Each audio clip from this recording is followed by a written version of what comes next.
ధనము తనంత తానుగా చెడ్డది ఎప్పుడూ కాదు, డబ్బుండడం ఎప్పుడూ చెడ్డ కాదు. కానీ ధనముని ఎలా సంపాదిస్తున్నామన్నది మాత్రం చాలా ముఖ్యం. డబ్బు సంపాదించవద్దన్నది లోకంలో ఏ శాస్త్రము చెప్పలా. డబ్బు సంపాదించవద్దు అని చెప్పలేదు సరికదా, డబ్బు సంపాదించకపోతే పాడైపోతావు, డబ్బు సంపాదించాలని చెప్పారు.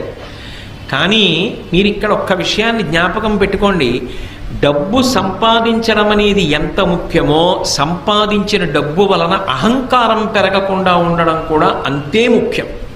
ఎందుకో తెలుసా, తొందరగా మనిషికి అహంకారాన్ని కల్పించగలిగినది ఏది అంటే డబ్బే. రామకృష్ణ పరమహంస ఒక ఉదాహరణ చెప్తుండేవారు. ఒక మహారాజు గారు భద్రగజం ఎక్కి వెళ్ళిపోతున్నాడు. ఆ కింద ఓ పెద్ద కన్నం ఉంది, ఆ కన్నంలో కప్ప ఒకటి ఉంది. ఆ కప్ప పైకొచ్చి, కప్ప కాలు ఎంతంటే ఎంత ఉంటుందండి, ఎంత పెద్ద కప్ప అయితే మాత్రం ఇంత ఉంటుంది, ఇంత పెద్ద కప్ప అయితే దాని కాలు ఇంత ఉంటుంది. అది ఏం చేసిందంటే, రాజుగారు ఏనుగెక్కి వస్తున్నాడు, ఎదురైన చౌతన మదకరీంద్రము డిగ్గికేలు తనసగి ఎక్కించుకొని అంటాడు అలసాని పెద్దనగారు. అలా ఏనుగు మీద వస్తున్నాడు. ఈ కప్ప కన్నంలోంచి బయటికి వచ్చి కాలెత్తింది. ఏయ్ ఏనుగా పక్కకి పో, ఇక్కడ నేనున్నానని తెలీదా, ఇలా వస్తున్నావు, నేనున్న ఇల్లు ఒళ్ళు దగ్గర పెట్టుకోండి. రామకృష్ణ పరమహంస శిష్యుడితో నించుని ఉన్నారు. శిష్యుడు తెల్లబోయి పరమహంసని అడిగాడు, ఇదేమిటండి ఏనుగు మీద కప్ప కాలెత్తుతోంది, ఇంత ధైర్యం ఇంత గర్వం కప్పకి ఎందుకు వచ్చాయన్నారు. అంటే పరమహంస అన్నారు, ఇవాళ మధ్యాహ్నం ఇటుగా జేబుకి చిల్లున్న లాల్చీ వేసుకున్న వ్యక్తి వెళ్ళాడు. పావలాకాసు చిన్నది కదూ, ఆ కన్నంలోంచి జారి కింద పడి దొల్లి కప్ప ఉన్న కన్నంలోకి వెళ్ళింది. కప్ప దగ్గర పావలా ఉంది ఇప్పుడు, అందుకని ఏనుగు మీద కాలెత్తింది. మాకురుధన జన యవ్వన గర్వం హరతి నిమేషత్ కాలసర్వం మాయామయమిదమఖిలం హిత్వా బ్రహ్మపదం తం ప్రవిశ విదిత్వా అంటారు శంకర భగవత్పాదులు. డబ్బేం చేసింది, డబ్బా నేను పాడు చేసింది. ఎంత ఐశ్వర్యమున్నా పరమ వినయ విధేయతలతో ప్రవర్తించినటువంటి గొప్ప గొప్ప చక్రవర్తులు లోకంలో లేరు. వాళ్ళకేమైనా దోషం వచ్చిందా? ధర్మరాజు గారు ఎంత ధార్మికంగా ఎంత వినయంగా ప్రవర్తించాడు, భీష్మాచార్యుల వారు ఎంత వినయంతో ప్రవర్తిస్తాడు, నలచక్రవర్తి ఎంత వినయంతో ప్రవర్తించాడు, ఈ భూమండలాన్ని అంతటినీ ఏలినటువంటి చక్రవర్తులు ఎంత వినయంతో ప్రవర్తించారు. వాళ్ళు ఎంత డబ్బు సంపాదించినా ఆ డబ్బు వాళ్ళ యొక్క అహంకారానికి ఎన్నడూ కారణము కాలేదు. వాళ్ళు పరమ వినయంతో ప్రవర్తించి ఆ డబ్బుని సద్వినియోగం చేసి జీవితంలో గట్టెక్కారు. జనక మహారాజు గారు సర్వ సంగములు విడిచిపెట్టి విదేహ వంశమునందు జన్మించి దేనితోటి సంబంధం లేకుండా, రాజ్యంతో సంబంధం లేకుండా రాజ్య పరిపాలన చేస్తూ నిస్సంగి జీవితాన్ని గడిపి తరించలా. బ్రతకడం రావాలి. బ్రతకడం రానప్పుడు అహంకారం ఒక్కటే ఉండిపోయింది అనుకోండి. అహంకారం చిట్ట చివరికి ఏం చేస్తుంది అంటే, డబ్బు వలన వచ్చినటువంటి అహంకారం చాలా ప్రమాదకరమై సర్వభ్రష్టత్వాన్ని పొందేసిన తరువాత ఒక పెద్ద ఇబ్బంది కూడా తెస్తుంది. ఇంత బ్రతుకు బ్రతికిన వాడు ఒక గోడ నీడలో నిలబడి భిక్షాటన కూడా చేయలేడు, రూపు మార్చుకుని తిరగవలసి ఉంటుంది ఎవరు గుర్తుపట్టకుండా. అందుకని జాగ్రత్త సుమా. ఒకడికి డబ్బుంది, వాడు కించిత్ కూడా పాడవలేదు, వాడి కించిత్ కూడా పాడవకుండా ఆ ద్రవ్యాన్ని చక్కగా వినయ విధేయతలతో దాన ధర్మాలకి ఖర్చు పెడుతూ, ఇదంతా పరమేశ్వరుడిచ్చింది నాది కాదు, ఈశ్వరుడిదన్న భావనతో పరమ ఉద్దికగా జీవితం చేశాడు. వాళ్ళని డబ్బేం పాడు చేసింది? ఒక్కొక్కడు 5 రూపాయలు అహంకారానికి కారణమైపోతోంది. అది డబ్బు పాడు చేసిందా? డబ్బు పాడు చేయలేదు, బుద్ధి పాడు చేసింది. అందున డబ్బు బుద్ధిని, సరస్వతి బుద్ధిని 2 రకాలుగా పాడు చేసేస్తాయి. అదేమిటండి, సరస్వతి అంటే బుద్ధిని ఇవ్వాలి కదా, పాడు చేయడం ఏమిటి అంటే అహంకారం ఉంటే. మీరు లోకంలో సరస్వతి విషయంలో, లక్ష్మి విషయంలో ఒకటి గమనించండి. మీ దగ్గర చాలా డబ్బు ఉందండి, మీ వ్యాపారంలో బాగా లాభాలు వస్తున్నాయి అన్నారనుకోండి, ఏమి లాభాలండి, ఏదో పెద్దవాళ్ళు చేసిన వ్యాపారం మూసేస్తే బాగుండదని చేస్తున్నాం, వడ్డీ డబ్బులు వస్తే గొప్పగా ఉందండి మా వ్యాపారం, ఇప్పుడు ఏమొస్తోందంటారు ఇందులో అంటాడు. డబ్బు ఉందండి అంటే ఒప్పుకోడా, ఏముందండి నా దగ్గర అంటాడు. మీకు సరస్వతీ కటాక్షం లేదండి, మీకు తెలియదు, అయ్యా నా మాట వినండి, మీరు చదువుకోలేదు కదా, మీకు ఈ విషయం తెలియదు కదా, మీరు ఎందుకు మాట్లాడతారు దాని గురించి అన్నాను అనుకోండి, అది తెలియ నీకేం తెలుసు అని చర్చ విరిగి పెడతాడు. సరస్వతీ కటాక్షం లేదురా అంటే ఒప్పుకోడు, లక్ష్మీ కటాక్షం ఉందిరా అంటే ఒప్పుకోడు. రెండిటితోటి ప్రమాదం. అసలు అది దాటాలంటే మనసుకి సంస్కారం ఉండాలి. శంకరాచార్యుల వారి కన్నా ప్రజ్ఞాశాలి సరస్వతీ కటాక్షం ఉన్నవాడు లోకంలో ఉన్నాడా? అటువంటి శంకరాచార్యుల వారు శంకరుడి దగ్గరికి వెళ్ళి అన్నారు, పశుమాం సర్వజ్ఞ ప్రతిత కృపయా పాలయ విభో అన్నారు. శంకర, నేను పశువుని, నువ్వు పశుపతివి. నేను పాడైపోతే నిన్నంటారు. పశువుని కాపాడవలసిన వాడివి నువ్వు. కాబట్టి నీకు నాకు అనుబంధం ఏమి అంటే, నేను పశువుని, నువ్వు పశుపతివి. ఇది శంకరాచార్యులు వారు అనవలసిన మాట. స్మృతౌ శాస్త్రే వైద్యే శకునకవిత గానపణితౌ పురాణే మంత్రే వా స్తుతి నటన హాస్వేష్వచితుర. నాకేమొచ్చు తండ్రి, నాకేం రాదు అన్నారు శంకరాచార్యుల వారు. ఎవరు? మహానుభావుడు అపరశంకరుడు, కైలాస శంకరుడు, కాలడి శంకరుడిగా భూమి మీద తిరిగారు. అటువంటి మహానుభావుడు ఆ మాట అన్నాడు. మనం దేనికి గర్వపడాలి, దేనికి అహంకరించాలి? ఒక్కొక్కసారి కొన్ని చాలా చమత్కారంగా ఉంటాయి.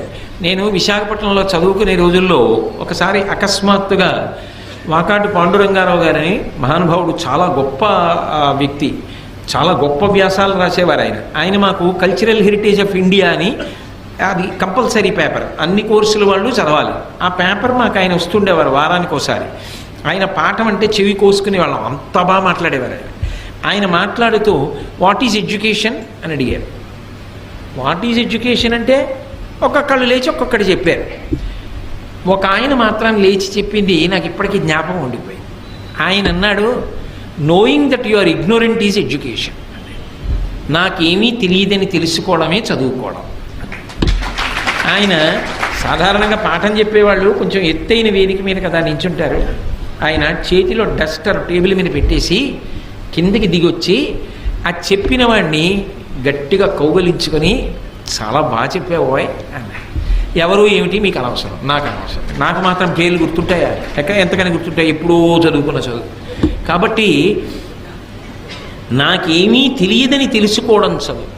ఎందుకనంటే మీరు ఒకటి ఆలోచించండి, చాలా తెలుసు అన్నాడు అనుకోండి, ఆయన్నో గ్రంథాలయంలోకి తీసుకెళ్ళి నించోపెట్టి ఇందులో మీరు చదివినవక్కర్లేదు, ఇందులో ఉన్న పుస్తకాలు ఏవి చెప్పగలరా? అయితే ఎవరైనా చెప్పగలరా? ఒక గ్రంథాలయంలో ఎన్ని పుస్తకాలు ఉన్నాయో అవి ఏవేం పుస్తకాలో కూడా తెలియదు. అవన్నీ చదవడానికి, చదివిన జ్ఞాపకం పెట్టుకోవడానికి, జ్ఞాపకం పెట్టుకున్న జీర్ణం అవ్వడానికి ఎన్ని జన్మలు కావాలి? ఏం తెలుసునని తెలుసు అంటాం. చదువుకున్న కొద్దీ తెలిసేది ఏదంటే నాకు తెలియనివి చాలా ఉన్నాయని తెలుస్తుంది. అప్పుడు అహంకరించడానికి ఏముంది? మిడిమిడి జ్ఞానం అంటారు. నా బోటిగాడు ఉంటాడే, ఏదో ఓ పద్యం ఓ శ్లోకం నేర్చుకుని నా అంత గొప్పవాడు ఎవడని గర్వపడుతూ ఉంటాడు. అది నిజమైన సరస్వతీ కటాక్షం కాదు. నిజమైన సరస్వతీ కటాక్షం ఉన్నవాడు నాకేం తెలుసండి, నాకేమొచ్చండి, మహాతల్లి పరదేవత ఆవిడ పలికించిందంతే, నేను చేసింది, నేను నేర్చుకున్నది, నేను సాధించినది ఏమీ లేదంటాడు. అది వినయం. అందుకే సరస్వతీ కటాక్షము ఉండడం కాదు, సరస్వతీ కటాక్షము నీ వినయమును పెంచుతున్నదా. నాకేం తెలుసండి అన్ననాడు నువ్వు వినయంగా ఉంటావు. నాకేం తెలియదండి అన్ననాడు, అయ్య బాబోయ్ నేను పట్టుకోగలరా ఎవరైనా? అప్పుడు ఆయన పని ఏమిటంటే 24 గంటలు అవతల వాళ్ళు తప్పులు వెతుకుతూ ఉండడం. అలా వెతకడం ఒక అహంకారానికి కారణమై పతనమైపోవడానికి కారణం అవుతుందా అవదా? అది నాకేం తెలుసండి అని ఊరుకోవాలి అంటే అది నిజమైన సరస్వతీ కటాక్షం. అందుకే ఒకటి బాగా అభ్యాసం చేస్తే తప్ప రాదు, పుట్టుకతో వచ్చేది కాదు, అది వంశంలాగా. అది కష్టపడి చదవాలి. ఆయన బాగా చదువుకున్నవారు, ఎన్నో తెలుసున్నవారు అన్న పేరున్న నువ్వు త్రికరణ శుద్ధిగా, నోటి మాటగా కాదు, నేనేం చదువుకున్నానండి, నేనేం నేర్చుకున్నానండి, మహానుభావులు ఎంతమంది ఉన్నారు, వాళ్ళతో పోలిస్తే నా జీవితం ఏం గొప్పది అనగలగాలంటే నీకు ఎంతో వినయం ఉండాలి. అంత వినయం ఉంటే తప్ప నువ్వు ఆ మాట అనలేవు. అది ఉత్తముడికి గౌరవాన్ని పెంచింది, నడవడిని ఇంకా ఇంకా వృద్ధిలోకి తెచ్చింది. అదే సరిగ్గా వాడుకోవడం రాకపోతే అదే సరస్వతీ కటాక్షం అహంకారానికి పనికొచ్చి సర్వనాశనం అవడానికి పనికొచ్చింది. చదువుకోవడం కాదు, చదువు కన్నా సంస్కారము గొప్పది.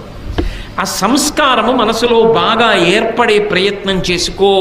అందుకే పూర్వం చదువుతో పాటుగా సంస్కారం నేర్పేవారు, నీతిశాస్త్రం నేర్పేవారు, నీతిశాస్త్రంలో 4 శ్లోకాలు నేర్పేవారు, చక్కగా 4 మంచి మాటలు చెప్పేవారు. వారానికి ఒక్కసారైనా నీతి అని ఒక ప్రత్యేకంగా ఒక తరగతి ఉండేది, అందులో మంచి మాటలు చెప్పేవారు. దాంతో శీల వైభవాన్ని ఊంచుకునేవాడు. లేకపోతే ఏమైపోతుంది, ఈ చదువే రేపొద్దున్న నీ అధికార స్థానాన్ని నిర్ణయించేస్తుంది. ఒక 10వ తరగతి చదువుకున్నవాడు ఒక స్థానంలో ఉంటాడు, పట్టభద్రుడైన వాడు ఒక స్థానంలో ఉంటాడు, ఐఏఎస్ చదువుకున్నవాడు ఒక స్థానంలో ఉంటాడు, గొప్ప వైద్యం చదువుకున్నవాడు గొప్ప వైద్య నిపుణుడై వైద్యుడిగా ఉంటాడు, సాంకేతిక రంగంలో పురోభివృద్ధి చెందినవాడు ఆనకట్ట కట్టడానికి ఎడతాడు.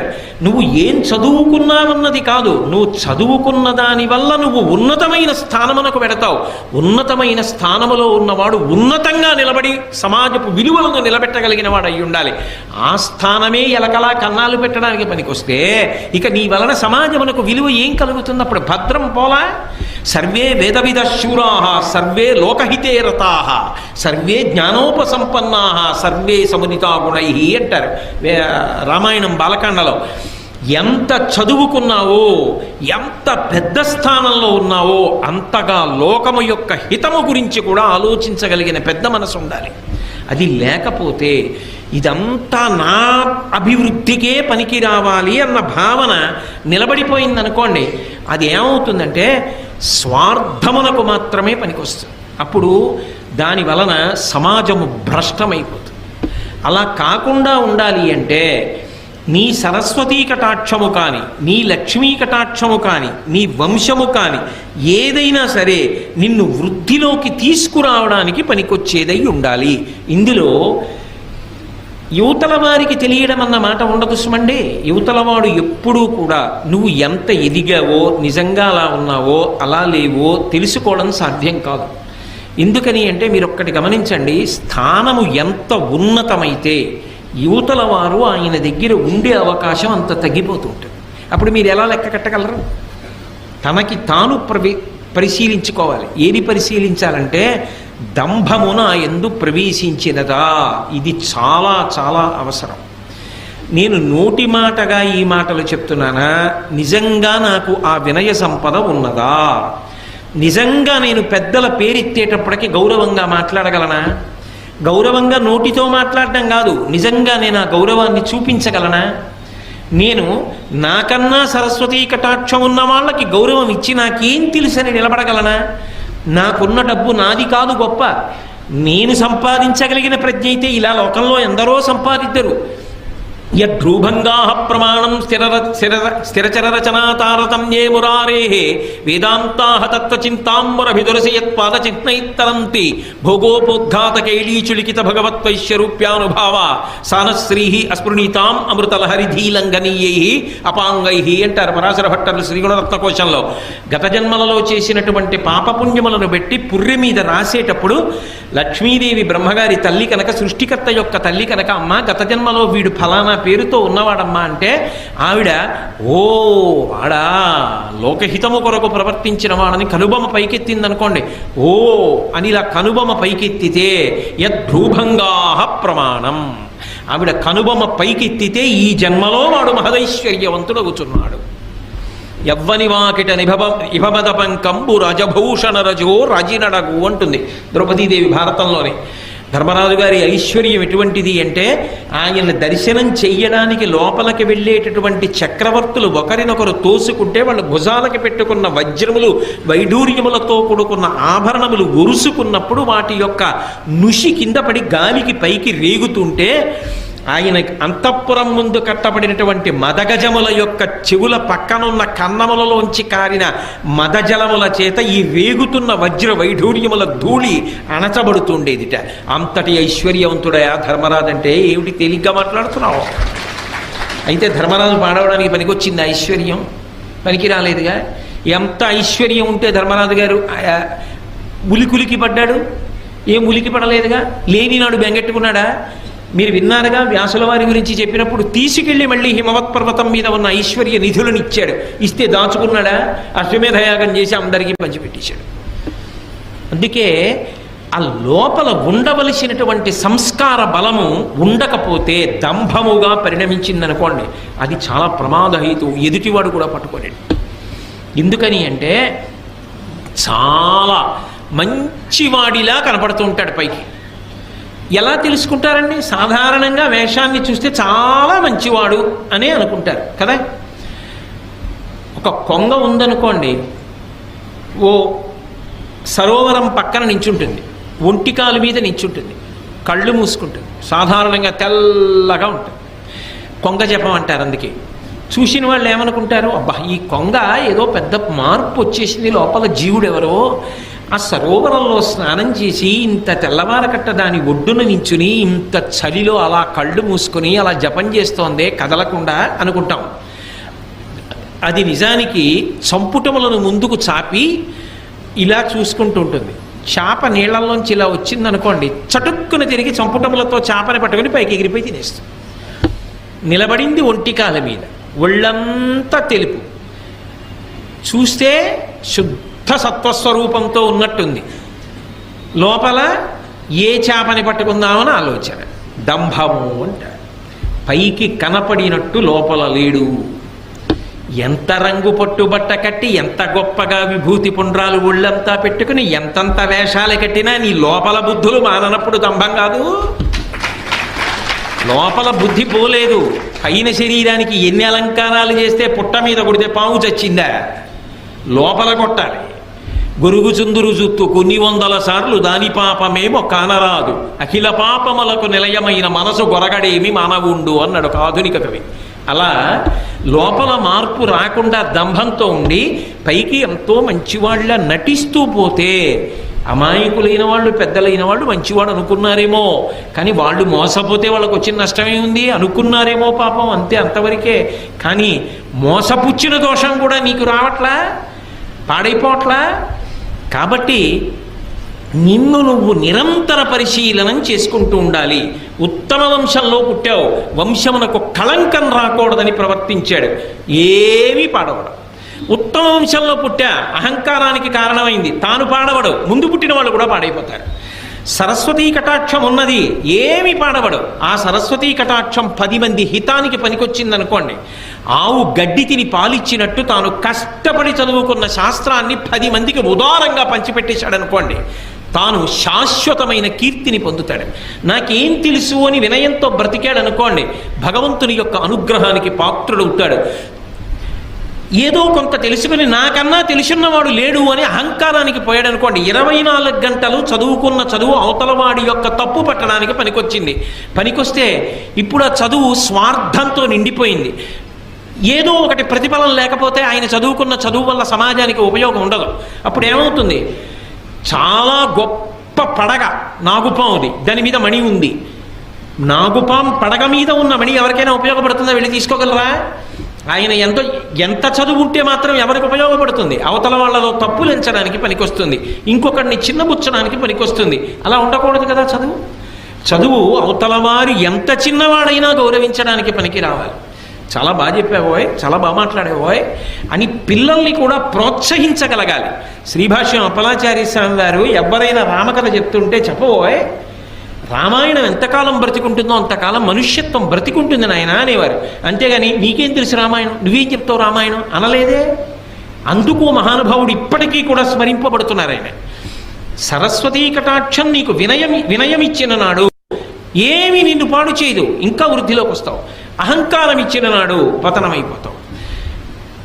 లక్ష్మీ కటాక్షము నీకు జన్మతః ఉండని, మధ్యలో కలిసి రాని, న్యాయార్జితంగా నీకు కలిసి వచ్చింది, అది నిన్నేం పాడు చేయదు.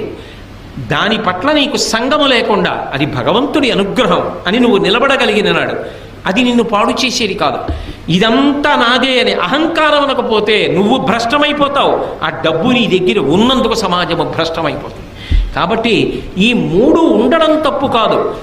పరిణితి లేని వాడి దగ్గర ఉండడం వల్ల వాడు పాడై మిగిలిన వాళ్ళని పాడు చేస్తాడు. అథవా మీరిటి తిప్పి ఆలోచించండి, ధృతరాష్ట్రుడైతే ఎలా అర్థం చేసుకోవాలి? అప్పుడు ఇవి ధర్మరాజు గారి దగ్గర ఉంటే ఏం చేశాయి? ఏం చేయలే. దుర్యోధనుడి దగ్గర ఉంటే ఏం చేస్తున్నాయి? సర్వనాశనం చేస్తున్నాయా? ఆ వంశంలో పుట్టబట్టి కదూ నేను యువరాజుని, నాకే రాజ్యం కావాలి, ధర్మరాజుకు ఉండకూడదు అని విపరీత బుద్ధులు పుట్టాయి. అదే వంశంలో పుట్టిన ధర్మరాజు గారైతే జూదంలో ఓడిపోయాను, ధర్మానికి కట్టుబడి అరణ్యవాసానికి వెళ్ళిపోయాడు. అది మాయాజూదం అని తెలుసున్నా కూడా ధర్మము చేత కట్టుబడిన వాడు వంశగౌరవాన్ని నిలబెట్టడానికి వెళ్ళిపోయాడు. ధర్మమునకు కట్టుబడకుండా వంశమునందు పుట్టినవాడు వంశభ్రష్టత్వానికి కారణమయ్యాడు. సరస్వతీ కటాక్షమున్న వ్యాసుడు లోకహితానికి పనికొచ్చాడు. కించిత్ సరస్వతీ కటాక్షమున్న అహంకారం కలిగిన వాళ్ళు భ్రష్టులైపోతారు. అర్జునుడి కన్నా ఏ విలువిద్య తెలుసని, నా దగ్గర విలువిద్యుంది, నా దగ్గర విలువిద్యుంది, అర్జునుడిని మట్టు పెట్టేస్తానని బయలుదేరిన కర్ణుడు చివరికి దుర్యోధనుని కూడా నాశనం చేశాడు కదా. ధనము అంతే కదా. కాబట్టి ఉండడం తప్పు కాదు, నీ మనసుకి పరిణితి లేకుండా అవి నీ దగ్గర ఉంటే పాడు చేస్తాయి. పరిణితి ఉంటే ఈ మూడు నిన్ను ఉద్ధరణ వైపుకి తీసుకెడతాయి. ఇది బాగా జ్ఞాపకం పెట్టుకోవలసిన విషయం సుమా. కాబట్టి నీకు ఇవి కలిగిన అహంకారమును పొందవద్దు.